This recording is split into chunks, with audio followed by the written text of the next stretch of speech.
Hello student, हम पढ़ रहे थे मुंशी प्रेमचंद की कहानी दो बैलों की कथा। कल हमने पढ़ा था कि हीरा मोती को पकड़कर कांजी हाउस में बंद कर दिया। अब देखिए हीरा मोती कांजी हाउस। कांजी हाउस एक तरह का बाड़ा टाइप होता है जिसमें पशुओं को कैद किया जाता है। कांजी हाउस में उन्हें खाने के लिए कुछ न मिला। वहाँ पहले से कई भैंसें, बकरियाँ, घोड़े तथा गधे थे। सभी के सभी भूखे प्यासे मुर्दों की तरह पड़े थे। भूख के कारण हीरा मोती ने दीवार की मिट्टी चाटनी शुरू कर दी। रात के समय हीरा ने कांजी हाउस की कच्ची दीवार पर अपने नुकीले सींगों से वार किया। हर बार में कुछ मिट्टी गिर जाती। इतने में चौकीदार लालटेन लेकर वहां पहुंचा। उसने हीरा को कई डंडे मारे, उसे मोटी रस्सी से बांध दिया। अब मोती को भी जोश आ गया। उसने बड़े जोश से दीवार में सींग मारा।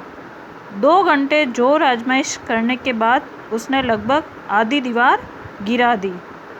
अब सभी जानवर की जान में जान आई।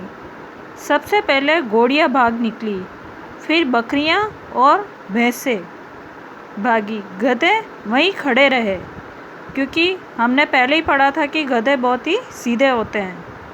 मोती ने उन्हें सींग मार मार कर भगाया, किंतु हीरा रस्सी से बंधा था, कैसे भागता।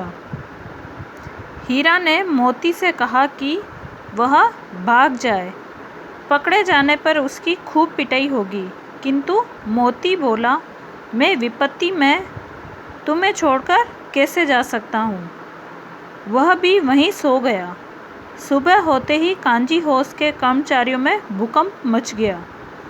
उन्होंने मोती की खूब पिटाई की और उसे रस्सियों से बांध दिया। हीरा मोती कसाई के हाथ में। हीरा मोती 1 सप्ताह वहीं बंधे रहे।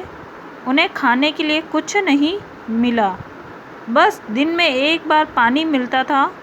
दोनों की हड्डियां निकल आई। एक दिन उनकी नीलामी होने लगी। कोई भी खरीदार उन्हें न खरीदता। अंत में एक कसाई ने उन्हें खरीद लिया। कसाई जिस तरह उनके कूल्हे में उंगली गोदकर देख रहा था, उससे वह दोनों कांप गए। नीलाम होकर दोनों दड़ियल कसाई के साथ चले। वे अपने भाग्य को दोष देने लगे। कसाई उन्हें दौड़ाए जाता था। अब हीरा मोती पुनः झुरी के घर। अचानक हीरा मोती को लगा कि ये रास्ते उनके जाने पहचाने हैं। अब उनके कमज़ोर शरीर में जान आने लगी। जल्दी ही झुरी का घर समीप आ गया। वे तेजी से दौड़ने लगे और थान पर जाकर खड़े हो गए। झुरी ने उन्हें देखा तो दौड़ा और उन्हें गले लगाने लगा। बैल भी झुरी का हाथ चाटने लगे। दड़ियल कसाई ने बैलों की रस्सियाँ पकड़ ली। झुरी ने कहा, ये बैल मेरे हैं।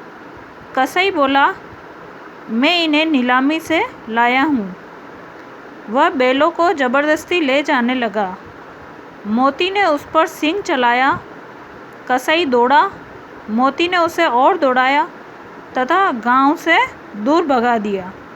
झुरी ने प्रसन्न होकर नादों में खली, भूसा, चोकर, दाना भर दिया। नाद जहाँ गाय बैल खाना खाते हैं।